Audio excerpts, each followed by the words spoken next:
were. You were.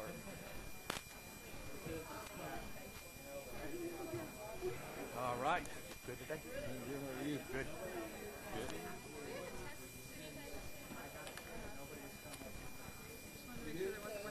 Good. Now, now we've still got chapter 3. We'll spend a couple of days at least in chapter 3. And then chapter 4 is about a day.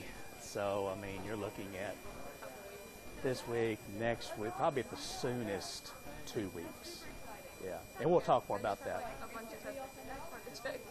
Yeah.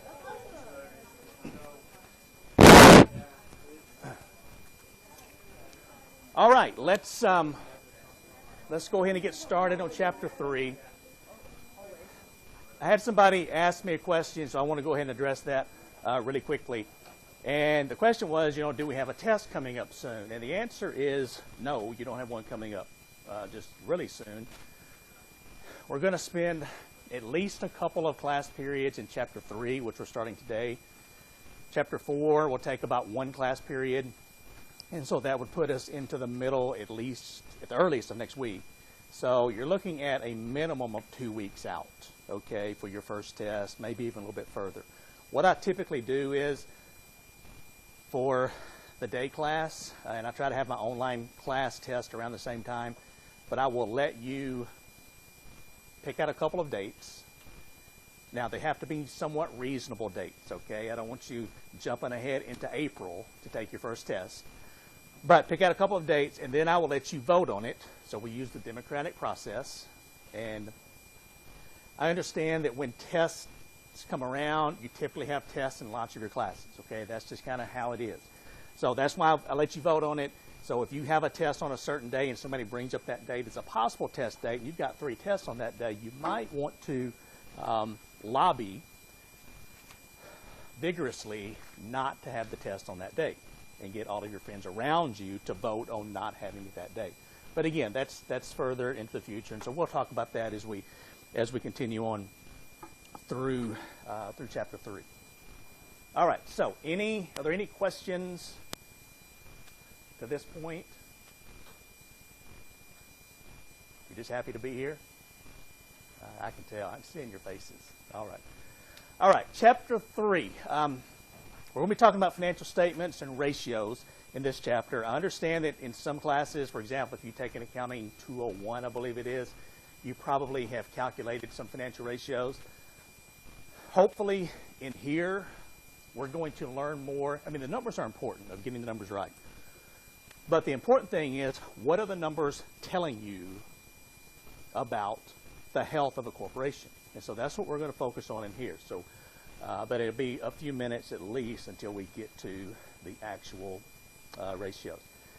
Now, there are 4 different types of financial statements discussed in this chapter. The first one is what's called the stockholders report.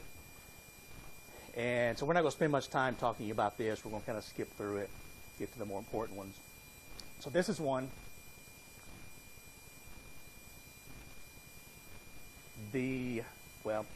Come up to it now. The first one is the income statement. And most of you know what an income statement looks like. It says it provides a summary of operating results during a specified period. So essentially, we can have an income statement that covers a year of activities for a corporation, a quarter of activities, 3 months worth, a month of activities, a week, even a day. You can have a daily income statement. And so we're going to take a close look at an income statement for a corporation. Now, this is the one that is in your book. So it's table 3.1. Actually, I can tell you what page that is on. Page 60. All right, so page 60 in your book. Okay, so you see an income statement. Now, this income statement is fairly similar to most other income statements you will see. Companies they may have different terms for some of these line items, and they may be in just slightly different order, but they all basically look alike. And so, for example, if you take a look at this income statement, we start with sales. Sometimes they'll call it simply revenue. Then we subtract out cost of goods sold. That gives us gross profits. Then we subtract out different operating expenses. Okay, and again, for different companies, that can be different. That leaves us with operating profits. It's also known as, well, I'll get to that in a minute. Interest expenses, profit before taxes, less taxes, net profit after taxes. Now, one thing I want to point out with this company is this corporation has preferred stock. It has issued preferred stock to raise capital. So notice it pays preferred stock dividends. And then we have another line item here called earnings available for common stockholders. This is going to make more sense to you when we actually get into the calculation of the numbers. If a company has preferred stock and they pay preferred stock dividends, there is a difference between net income or net profit after taxes and earnings available to common stockholders. If a company doesn't have preferred stock, then net profit after taxes is the same thing as earnings available to common stockholders. And again, that'll make more sense as we start doing some calculations. And then here, just a couple of calculations they added for us. And then these are the footnotes. Let me make you aware of the footnotes. Nobody likes reading footnotes, okay? And typically when you're reading through something and you see the footnotes and it's a really small print, you just skip on past it. But when it comes to financial statements, there can be a lot of really, really good information hidden in the footnotes to income statements and balance sheets. So you need to take a close look at those. A lot of times, if there's something that a company has to disclose publicly, but it doesn't really want people knowing about, they're going to shove it in the footnotes and hope most people don't look at it. Okay, so that's the income statement. Now, this is a personal income statement. Now, we're kind of switching our attention to personal finance for just a minute. This is something that all of you should get in the habit of filling out. So just like a corporation that has total sales, when it comes to your personal income statement, notice, now this is for a couple. They've got their income listed at the top.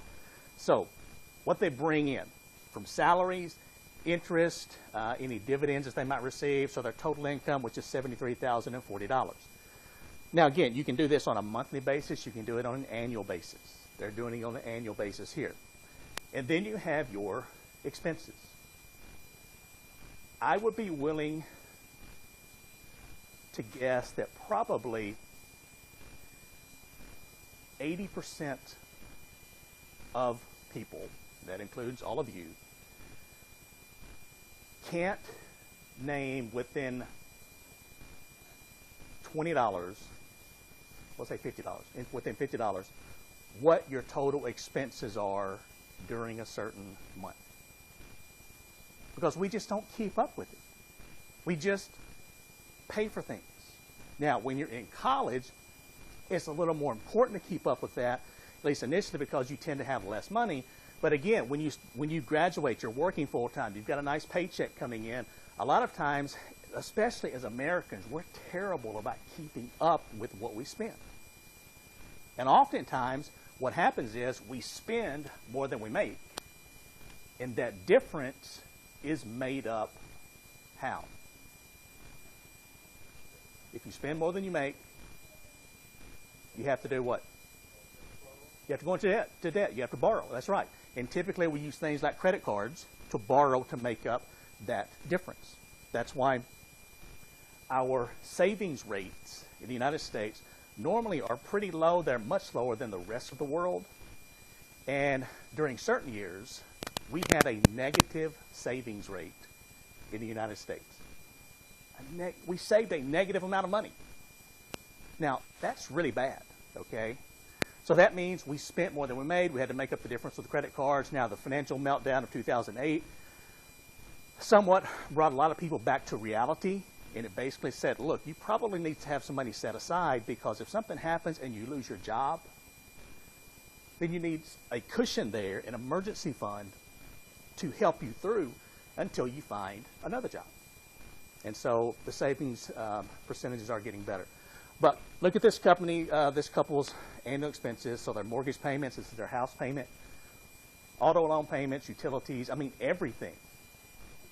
And again, if you don't do this, you probably should. You'll notice this couple spends $61,704 total expenses And so they've got a cash surplus, a positive amount of $11,336.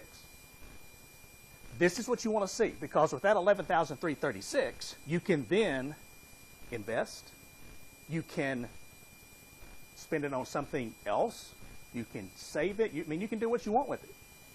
But again, you want a positive number. And again, too many people don't do this. So if you don't know how much money you're spending, just every single day, write down how much you spend. I mean, if you spend $1 on some candy, if you spend $2 on a cup of coffee, I mean, anything, write it down and do that for about 2 months and take the average of that. And that's a good starting point. Yes? There are. There's a lot of different apps available where you can essentially keep up with this, keep up with your spending.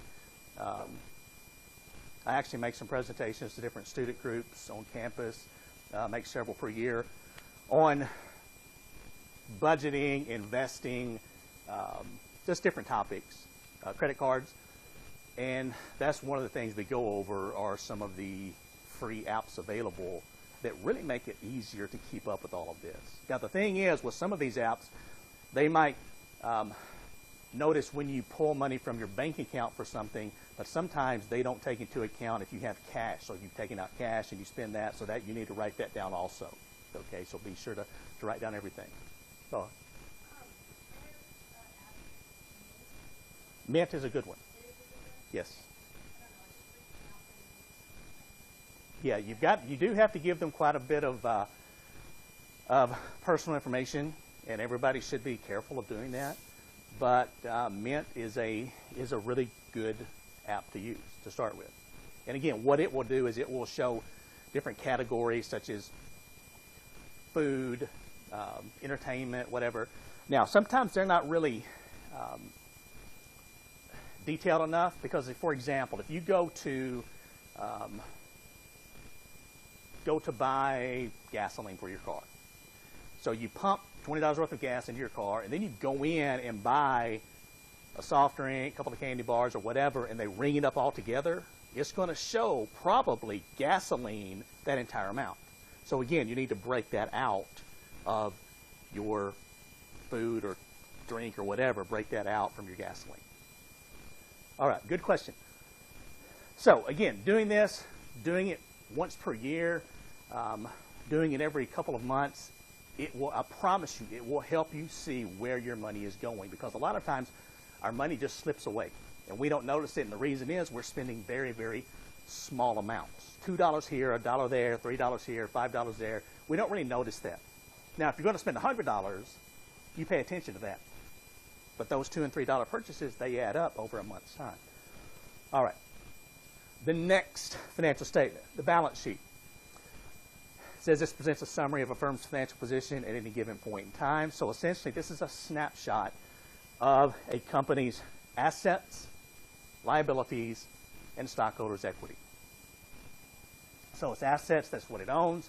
Liabilities, that's what it owes to other people. And then equity, that's what has been provided by the owners of the company. And we can see a balance sheet here. It is found in your book on page 63. And so you can see the top part of the balance sheet listed here. And notice we've got 2 years worth of data. So typically this allows us to compare what's happening between the end of one year and the end of another year. Oftentimes it's better to have 3 or 4 or 5 years worth of data so that we can do some analysis. With this company, you can see this is the asset portion. So this is what they own. And again, balance sheets for different companies always look just maybe a little bit different. But they're basically set up the same way. Typically, they have the most liquid assets first. And so cash is almost always the very first asset listed. So they have cash, marketable securities. That's short-term investments that they can sell if they need to raise cash. Accounts receivable and inventories. And we add all those together. That's what we call current assets or short-term assets. Then we move on down to fixed assets, land and buildings, machinery and equipment, furniture and fixtures, vehicles, etc. We have gross fixed assets. Then we take out accumulated depreciation. We're going to talk about that in Chapter 4. That leaves us with net fixed assets and then total assets. Now, these are in thousands, so you would add 3 zeros to this. So this company has $3,597,000 worth of assets. And then if we take a look at the liabilities, this is what the company owes. Again, the shortest term liabilities are typically listed first. Things like accounts payable. Somebody tell me, what are accounts payable? Credit. Okay. So your company has purchased something on credit, and they still owe that money, and they typically owe it fairly soon. Normally it's a 30-day payback or a 60-day payback, something like that. Now, let's go back here for just a minute to the asset side. What are accounts receivable? Okay, so that's if you've sold something, they bought it on credit, and remember, with the accrual system of accounting, we can put that down as a sale, but the cash actually hasn't come into our company yet. So these line items, you need to know, basically in general, what these mean. Okay, so the liability side, short-term assets, long-term assets. These are typically bonds that the company has issued to finance certain investments. This company has preferred stock. It has common stock. Now, it says common stock, $2.50 par, $2.50 par value, 100,000 shares authorized, and in 2012, they have issued 76,262, 2011, 76,244. Let me ask you this. What does the par value of common stock represent? What does that mean to it?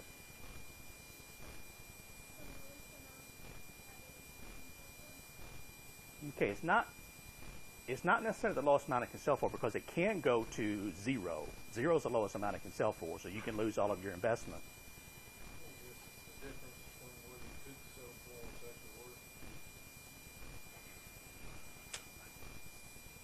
No, again, it's not really. You're close on that, okay?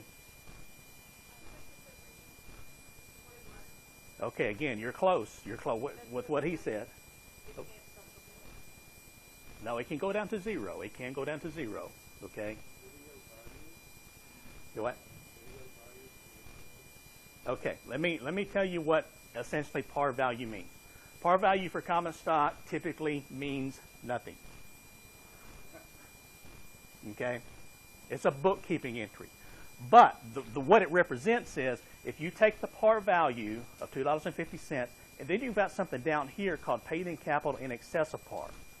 So when the company originally sold this stock, they sold whatever it is, however many shares. They raised $191,000 plus $428,000. If you add that together, that's going to be what the stock originally sold for if you divide it by the number of shares outstanding. Okay, so the par value is just really a bookkeeping entry. It doesn't mean much for common stock. Now, for preferred stock, which is right above that, the par value does mean something, because with preferred stock, as we'll talk about in Chapter 7, this pays a 5% dividend. So this stock, if you own a share preferred stock, they're going to pay you $5 per share preferred stock that you own, 5% of $100. So the par value does mean something with preferred stock. And then we've got retained earnings. What are retained earnings? I'm a simple person. Give me a simple definition. Retained earnings. Money what? Okay, so how much money is left over? What you keep after all your expenses. So after we paid for everything, we paid out dividends, then anything left over is retained earnings. Now, essentially, what happens when a company has net income is they can only do two things with their net income. So don't overcomplicate this. When you have net income, you can do two things with it. One is you can pay it out in dividends to stockholders. The other is you can put it in retained earnings. Think of retained earnings as a company savings account, because that's what it is. They're simply putting money back to spend later. Now, some companies pay all of their money out or almost all of their money out in dividends. Some companies put all of their money in retained earnings. Some split it 50-50. there's no magic way to calculate what should be done. Each company is different when it comes to how much goes to dividends, how much goes to retained earnings. And then we've got total stockholders' equity. And if we add liabilities plus stockholders' equity, it's going to equal, in this case, $35.97, which matches total assets.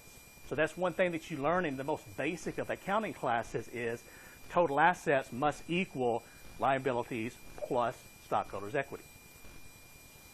Okay, so this is a balance sheet. This is a personal example of a balance sheet. And again, it's really good to get into the habit of filling one of these out. You can find 1,000 of these online. Okay, it makes it really easy. So this couple, as of year end, and typically what I try to do is around the first of each year, I try to fill out a personal balance sheet just to kind of let me see where I am this year compared to last year or 2 years ago or 5 years ago. This couple, Jan and John Smith, you've got their assets on the left-hand side. So you can see they've put in how much cash they have on hand, how much they have in the checking account, savings account, money market funds. So liquid assets are $2,225. Then they've got stocks and bonds, mutual funds, retirement accounts, etc., $5,750. They then have real estate. So this is their house, $120,000. Cars, $14,000. Home furnishings, $3,700. Jewelry and artwork, $1,500. So they've got total personal total assets of $147,175. Now, let me point out one thing here. When you're filling one of these out, you have to be realistic as to what some things are worth. I've seen a lot of these filled out because whenever you apply for a loan, typically on the loan application, if it's a consumer loan especially or a real estate loan, then you have to fill out something very similar to this. What do you own? What do you owe? And a lot of times where I see people really getting creative with the numbers is either with cars or with these two numbers, household furnishings, jewelry, and artwork. For example, if you've got a car and it's, we all think our stuff is worth more than it actually is, okay? For the most part, that's just how we are. And so if you're driving a 1992 Ford Taurus with 288,000 miles on it, half of it's rusted, half of it is in just a color you can't really determine what it is, let me go ahead and tell you, that car is not worth $10,000. But I've seen some people, they'll put it down, car, $10,000. And I'll be like, well, which car are you talking about? You have another one at home? Because the one you're driving is not worth $10,000. But this should be a realistic expectation of what an asset's worth. And cars are really easy. You've got Kelley Blue Book, you've got Edmunds, you've got NADA. You can go there and you can find what your car, your motorcycle, your boat, anything almost is worth, a realistic number. Now, also here, household furnishings and jewelry and artwork. I understand that the 60-inch 4K LED television that you bought last year and paid $1,500 for is really nice. But it's not worth $1,500 right now. Okay? And so I'll see people and they may have nothing up here, and you get down to their household furnishings, and they'll have $20,000 worth of household furnishings. And so, you'll have to ask them, well, what does that consist of? And they'll say, well, man, I've got a great television, and I've got a fantastic surround sound system that I paid a lot of money for, and you wouldn't believe the sectional that I've got in mine. I paid $4,000 for that, and they go into detail of what they bought, but realistically, you have to determine kind of what is it worth. I've had people say, my closet is worth $10,000 worth of clothes. Easy. Now, maybe the pair of jeans that you paid $120 for, maybe it was worth that then, although it probably wasn't. But if you think that pair of jeans today is worth $120, then you can't do it now because it's winter, but in the spring, go to a yard sale in Murray. you will see lots of pairs of jeans that were very expensive when they were purchased selling for $2, $3, $5. So you have to be realistic about this. And then jewelry and artwork, I mean, so you kind of get my drift here, okay? Realism kind of helps. And then on the right-hand side, you've got your liabilities. That's what you owe. So this couple owes credit card payments, a total of $665. Utility bills, medical bills, short-term liabilities. Then they've got $92,000. So they owe $92,000 on their $120,000 home. They owe $4,250 on their cars worth $14,000. Student loans, etc. So total liabilities 105. Now the important number is this: net worth. That is your total assets, personal assets, minus your total liabilities. That is your net worth. That's a really important number. Whenever you hear somebody talking about, if they talk about, you know, their value or whatever, if they say they're a millionaire, and you hear a lot of people called millionaires on television, if they're a millionaire, they have to have a net worth of at least $1 million. That means total assets minus total liabilities, $1 million. A lot of people simply think if you've got $1 million over here, that you can call yourself a millionaire. Well, you can't, because you have to consider this side also, the liability. For example, what if I go down to a local bank this afternoon and I borrow on a personal unsecured loan $1 million? And they put it in my checking account right here, checking accounts. It'll say $1 million. Can I call myself a millionaire? Can I come into class Thursday and go, guess what, everybody? You've got a millionaire teaching you. Why not? Because I can show, I'll show you my balance. I'll pull it up. It'll say checking account, $1 million.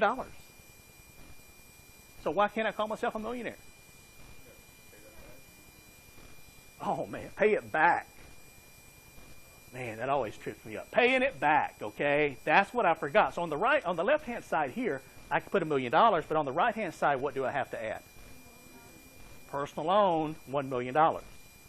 So if I increase assets by $1 million, but then I increase my liabilities by $1 million, how much has my net worth changed?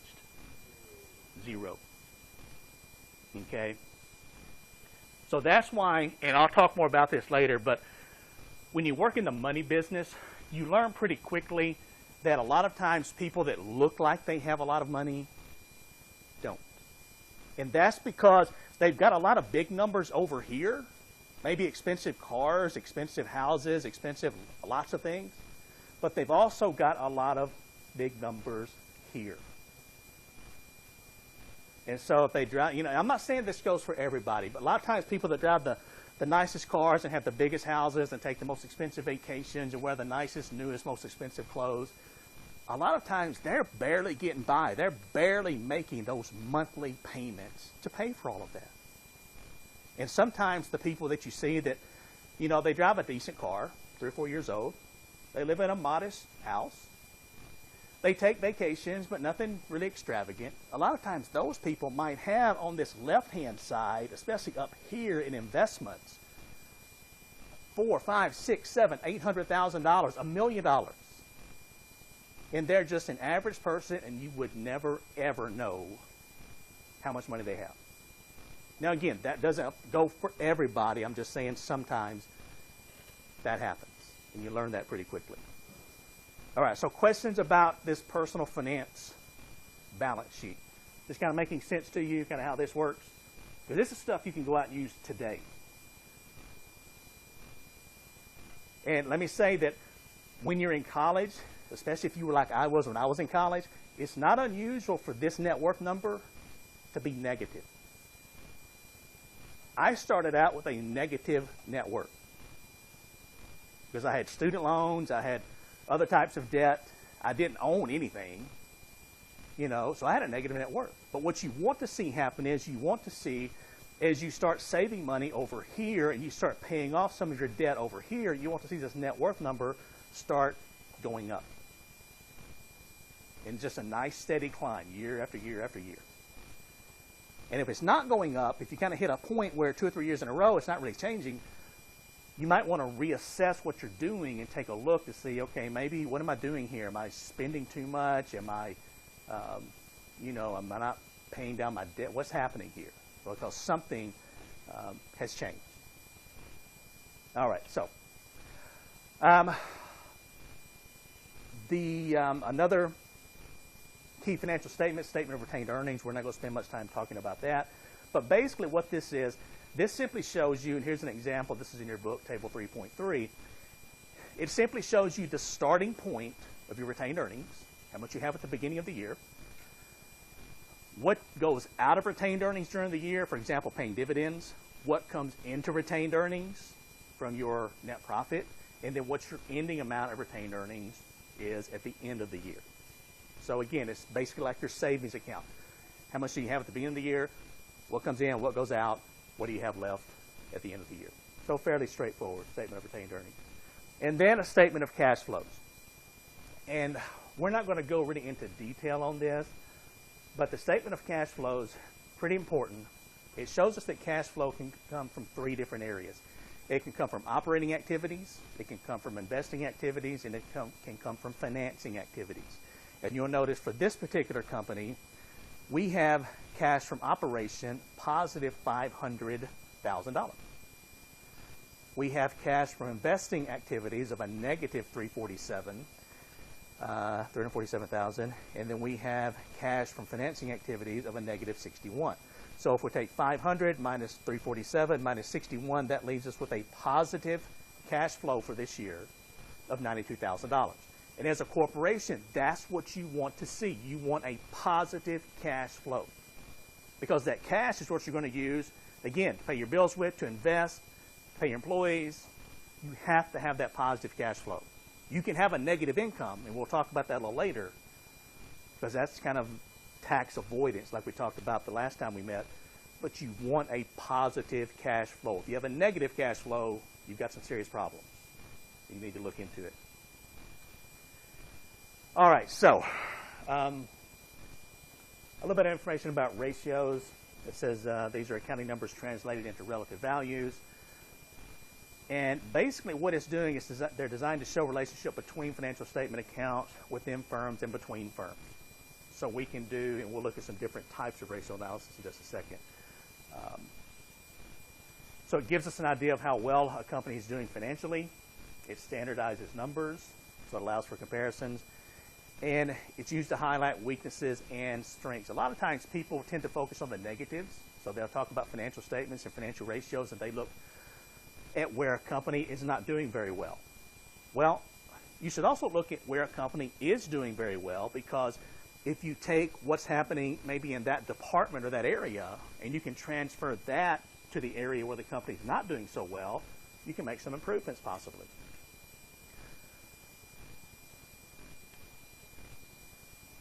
This is table 3.5 in your book. What this is showing, don't worry about all these different ratios because we're going to talk about these later, but this is just showing the difference in ratios among industries. So if we go through, for example, and calculate the inventory turnover, which we will, we're going to come up with a number, and we really don't know if that number is good or bad for our company that we're working with in the book until we know what industry they're in. What's the industry average? So this shows us, for example, in the computer industry, they turn their inventory over 5.8 times per year. Whereas in the grocery industry, their inventory turnover is almost twice as high. And take a look at, for example, Whole Foods. Inventory turnover, 25.6 times per year. Why does computer turnover, why is it at 5.8, whereas a supermarket is at 25.6?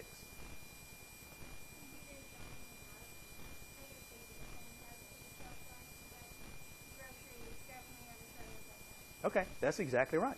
In the grocery industry, you have some fresh produce. You have to sell it. Okay, you may not make a lot on a head of lettuce, But you have to sell it because it's not going to last long. It's going to start turning brown. Nobody's going to buy your brown lettuce. So you have to sell it. Milk, there's not a high markup on milk, but you have to sell it because it has a limited shelf life. Computers have a somewhat limited shelf life because technology changes so fast, you really have to sell it. Here's another good example, building materials, it's even lower, 3.7 times per year. A sheet of plywood sitting in a dry environment is not going to change. It's not going to spoil. You can sell it this month, you can sell it in July, you can sell it next December. It's going to be the same, okay? So building materials tend to have really low turnover. So this is going to vary a lot within industry. Is that making sense, kind of why it's so important to know what industry we're dealing with? All right, now these are some cautions for using ratio analysis, and these are really important things to keep in mind because a lot of times we just jump into analyzing ratios and don't really think through what we're actually doing. So keep these in mind. Number one, ratios that reveal large deviations from the norm merely indicate the possibility of a problem. So that doesn't mean the company necessarily has a problem if their ratio is way off from the industry average or from what they did last year. You just want to look into it further. I mean, it's just like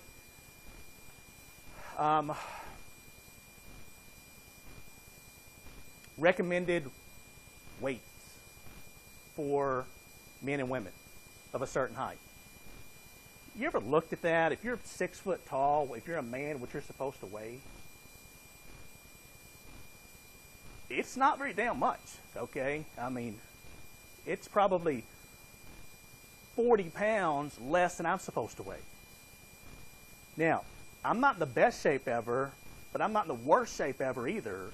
And so just because somebody's outside the range by 10 or 20 or 30 pounds doesn't necessarily mean they're going to die tomorrow. It'll be a bad example if I die tomorrow. But hopefully they don't die tomorrow. But you just have different body types for different heights. And so for men and women, you're going to have some big differences. With ratios, you may have something that falls way out of range, but there's nothing wrong with the company at all. Okay? Now, this kind of goes in line with the second one. Don't rely on a single ratio. You can't just look at the current ratio or the inventory turnover ratio and say, man, this is a really good company or this is a really bad company. You have to look at all of them. It's very similar to going to the doctor for a health checkup. When you go to the doctor, what are some of the initial things they're going to do when you get to the examination room? Do what? Okay, vitals. So what? What kind of vitals? Blood pressure, heart rate, body temperature. So they're going to check some of these things. So if you go into the doctor, you're not feeling well, you've got a scratchy throat, which a lot of people right now aren't feeling well, and they take your temperature, and your temperature, well, first of all, what's the average human body temperature? 98.6. So you go in, they take your temperature, and your temperature is 100.3.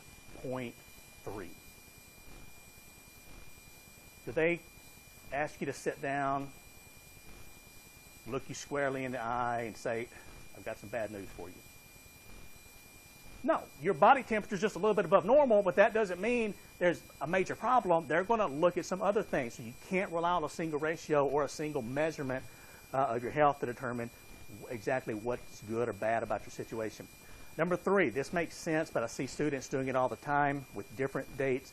Financial statements should be dated at the same point in time. If you've got an income statement from December 31st, 2015, you should have a balance sheet from the same time period. I'll see sometimes we'll do an analysis paper in my Finance 334 class, and I'll have a student, they'll bring me a bank balance sheet from 2015 and a bank income statement from 2013. And that's just not going to work. I mean, you just can't work with those two together. Number 4, it's preferable to use audited financial statements. First of all, somebody tell me, what are audited financial statements? What does that mean if something's audited? It's been checked. Okay, anybody want to add to that?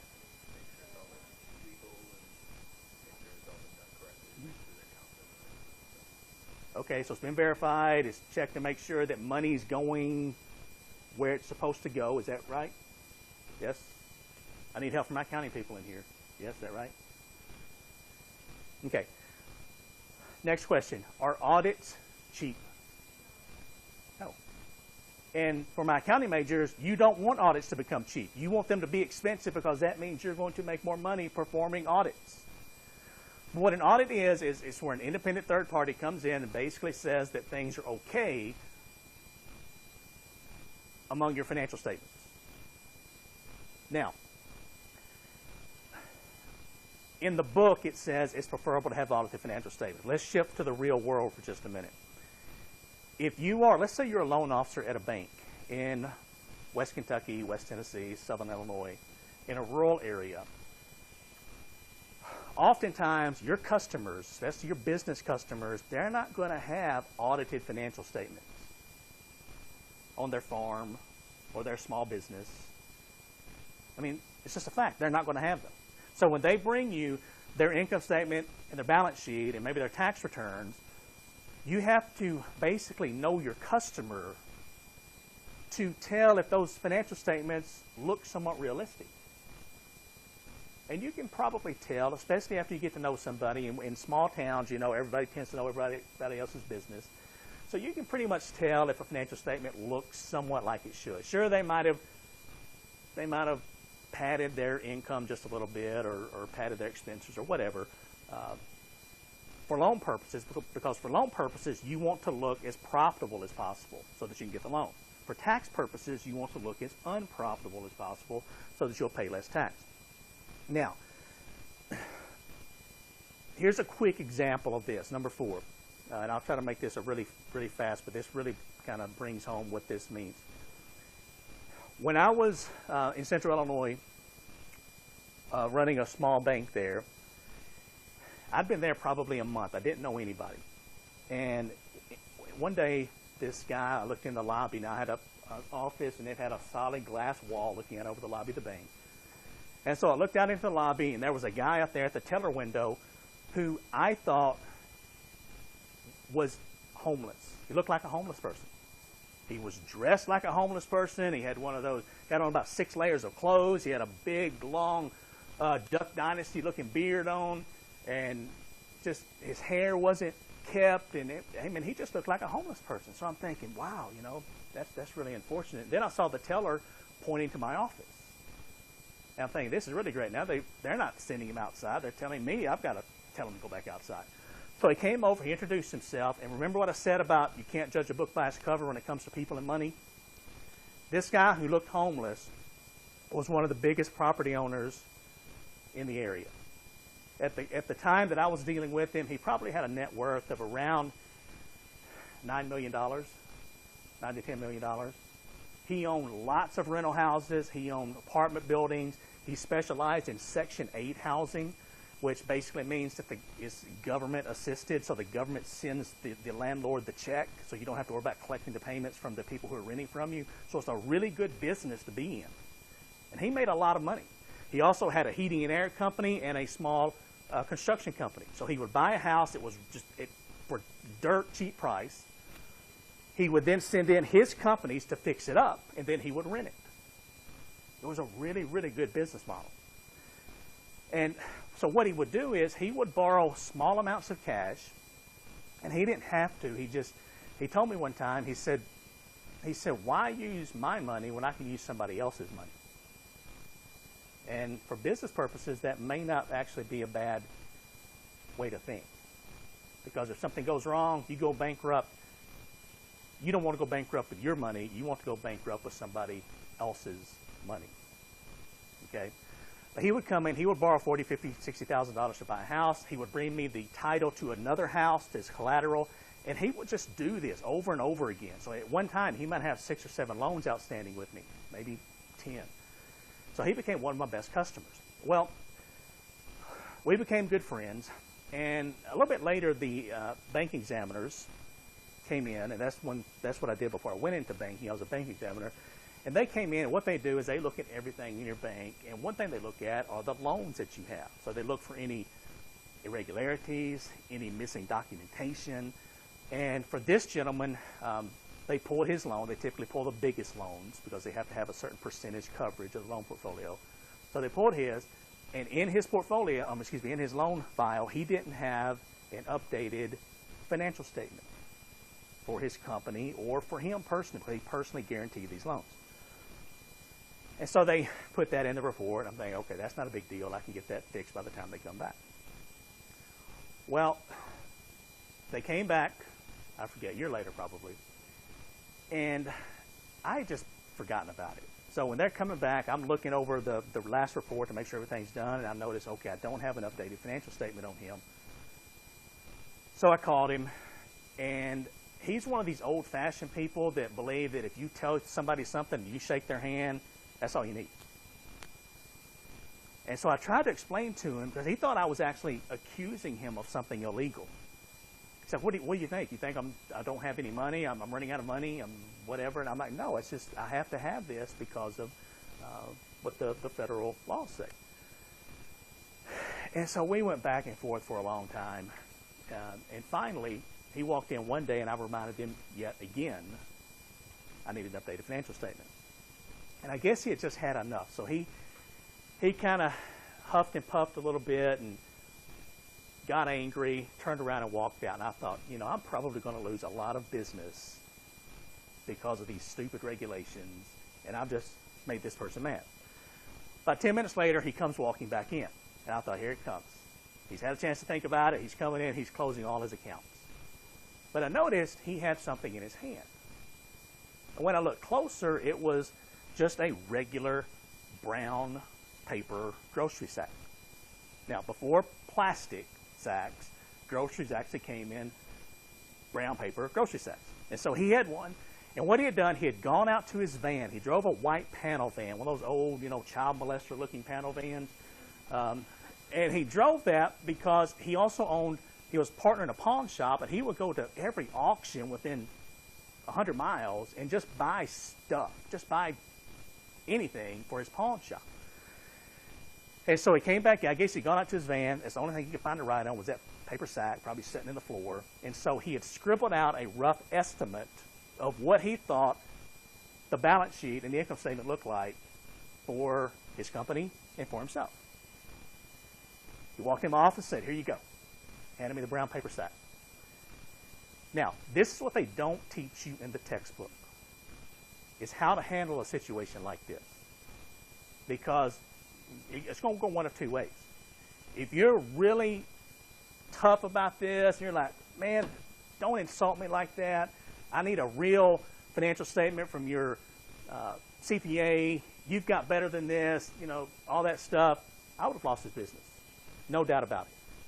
I simply took the sack, said thank you, folded it up.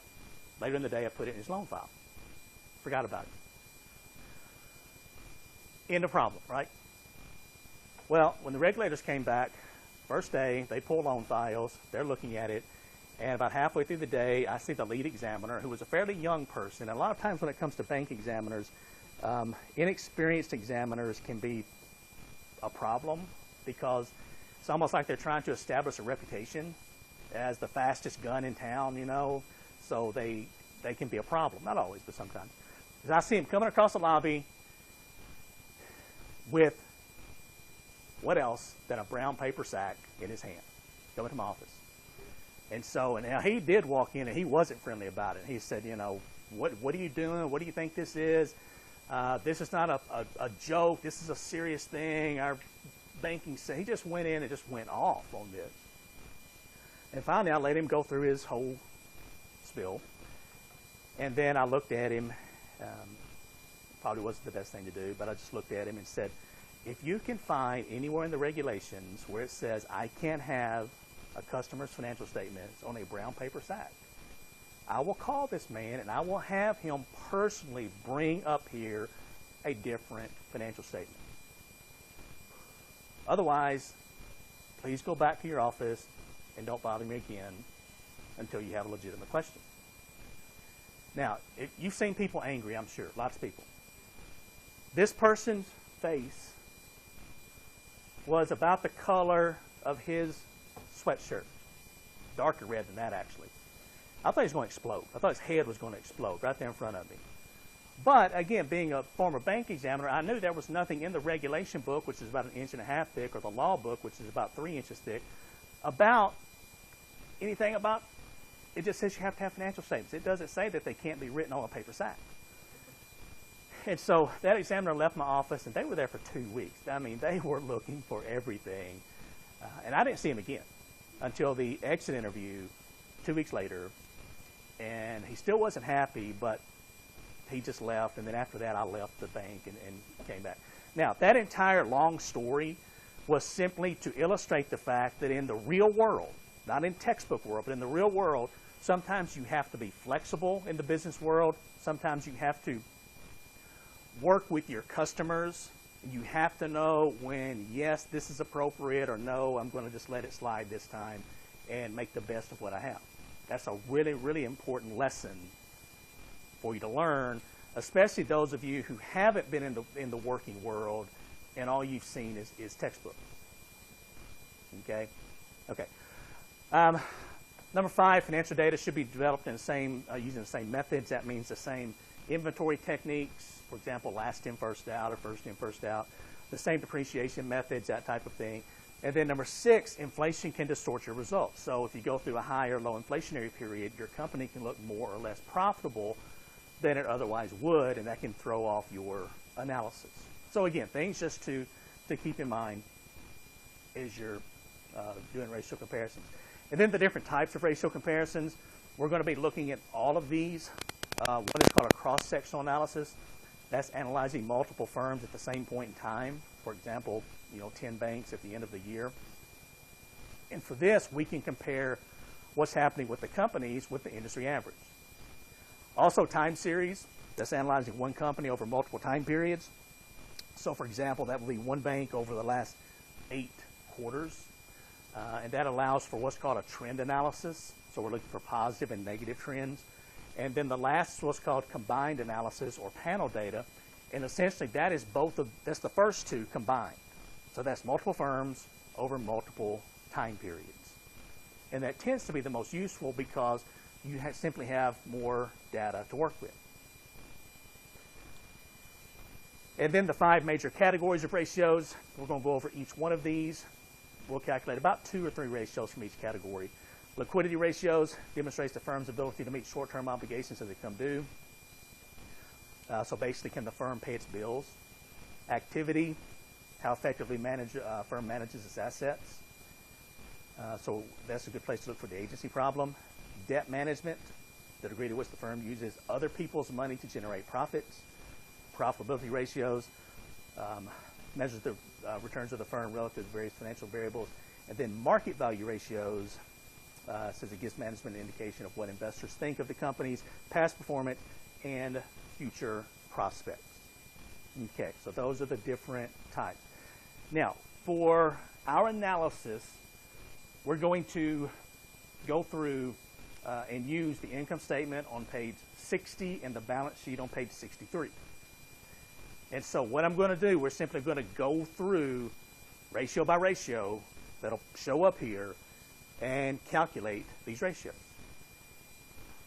So I'm going to need some help from you.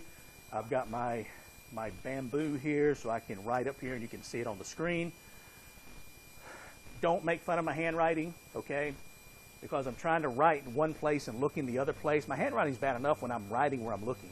But when I'm doing 2 different things, it gets really bad. But hopefully you can at least make out the numbers that I'm using. And then, as we talked the previous class period, you'll see that the category of ratios, the ones that we're covering, and then the formula. So let's just go ahead. We're going to do this just really briefly, and then I'll let you go. But I just wanted to kind of get into this just a little bit. If you don't have a calculator, you need to bring one to class.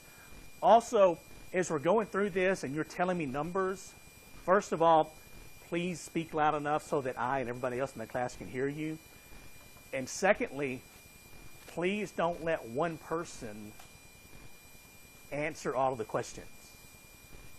Because, again, I've done this a long time. And the class is typically more than happy that if one person starts shouting out numbers, just to let them shout out all the numbers. Okay, so I would like participation from all sides of the class.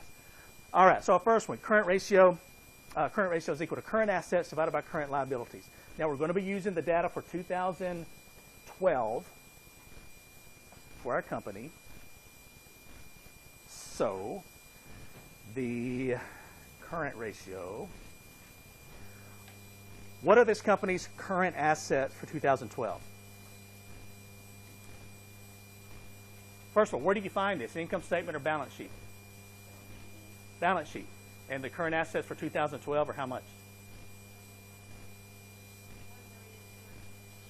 Okay, so I'm going to stick with just what's there, so I'm just going to use the number that's there. So 1,223. Everybody see where that is? Income statement, about 4 rows, 5 rows down. All right, so 1,223 divided by current liabilities of how much? 620. So 1,223 divided by 620 equals how much? 1.97. So it's 1.97 times is how we read this. Page 60 and page 63. So we say that this company, now again, it's important to be able to read this. So what it says is this company has 1.7 times more in short-term assets, things that it owns, as compared to short-term liabilities, what it owes other people. So again, is that good or bad? We don't really know. A couple of comments about it is here. It's a measure of the margin of liquidity, and a rule of thumb measure for adequacy is 2, although that's going to differ among industries. So we don't really know at this point. The next ratio, the quick ratio, or another name for it, is the acid test ratio. It is equal to current assets minus inventories, and to be technically correct, that should be in parentheses, the numerator. Current assets minus inventories in parentheses divided by current liabilities. So if we're going to calculate this, that's going to be, I already have the 1,223 minus, what is inventory? 289. Divided by current liabilities of 620. So 1,223 minus 289 divided by 620 equals how much? 1.51. So 1.51 times. Now, this is a good place also to remind you, if anybody in here has, if you purchased your financial calculator, the BA2 Plus, you want to set it to 4 decimal places, and we're going to round to 2 decimal places, okay, with our solution. So like this, 1.97 and 1.51. So to change that, if you've got your Texas Instruments BA2 Plus, it's really easy. First of all, have your calculator on. Hit your clear button showing zeros on your screen, and it probably says 0.00, 2 decimals. Press your second key. That's going to be on the left-hand side towards the top. It's going to be a gray or a white or a yellow key, depending on how old your calculator is. Press the second key one time, and then press the decimal point. Bottom row of keys. Notice right above the decimal point it says format. Now, on your screen it should say DEC equals 2.00. We're going to change it to 4. So now just press the number 4, and then press the enter key on the top row of keys, second from the left. A lot of people, when I say the enter key, they think that's the equals key. That's not it. The enter key is top row, second from the left. Now it should say DEC equals 4 point, and then 4 zeros. And if you press your clear button a couple of times, it should be set to 4 zeros. So did that happen? Did that work for everybody? Yes? Okay. So this is 1.51 times. And what it tells us is, for the quick ratio, it says inventories are subtracted due to their illiquid nature. What does that mean? Let me explain that for me.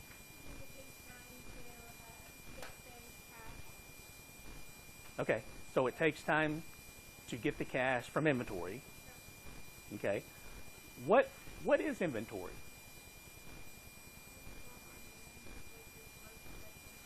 Okay, so stock on hand. So if I'm a chair manufacturer, my inventory might be entire chairs that I have sitting in a warehouse, ready to sell, or sitting on, I don't know, sitting on store shelves, but sitting somewhere in a store, ready to sell. Also, my inventory could be the parts of the chair. It could be these nice blue bottoms, or these silver things, or the little feet that go in here, or the nuts and bolts that go in the back. So if I have to raise cash quickly, how fast do plastic chair bottoms sell? Probably not very fast. And am I going to be able to get full price, maybe what I paid for them, back out of them? No. You'd be lucky to get pennies on the dollar. And so that's the definition of a liquid asset. Really important. A liquid asset is an asset that can be converted into cash quickly. That's the first half, and that's typically where people stop. The second half of the definition is just as important. An asset that can be converted into cash quickly without a significant loss in value. That's the important part. I might be able to sell these chair bottoms. If they cost, say, $10, I could probably sell them all day long for 50 cents each. That doesn't mean they're liquid, because I'm having to take a significant loss in value. But things like cash, marketable securities, the other type of short-term assets that you see, I can sell those fast, and I can sell them basically for what they're worth. I typically give the example of a liquid asset of a brand new. Let's say I drove up to school today in a brand new 2016 red Ferrari, $250,000 car. I didn't, but let's just say I did. And it's in the parking lot. We're about finished with class. I'm kind of hungry. I don't have any cash on me, so I need to raise some cash quickly. The title for the car is in the glove compartment. I asked the class, would anybody in here be willing to give me $100 for my 2016 Ferrari? You're probably going to hurt yourself trying to get to me to give me the money. Now, if you just take the first half of the definition, a liquid asset can be converted into cash quickly. I can say a 2016 Ferrari is a liquid asset in Murray, Kentucky. But it's not, because I have to have the second half of the definition without a significant loss in value. So if I'm going to sell that Ferrari in Murray, Kentucky, it may take a week, a month, 2 months, 6 months. I may have to go to another market. I may have to go to Nashville, Chicago, Dallas. So if I want to sell it quickly, I'm going to have to sell it much cheaper than what it's worth. So that is not a liquid asset. Okay? And a rule of thumb measure of adequacy is 1. All right, that's enough for the day. We will, on Thursday, we're going to move through a lot of ratios pretty quickly. So be sure to bring your calculators if you haven't. You might want to print these slides out if you get the chance. Otherwise, have a good day, be safe, and I will see you back here on Thursday.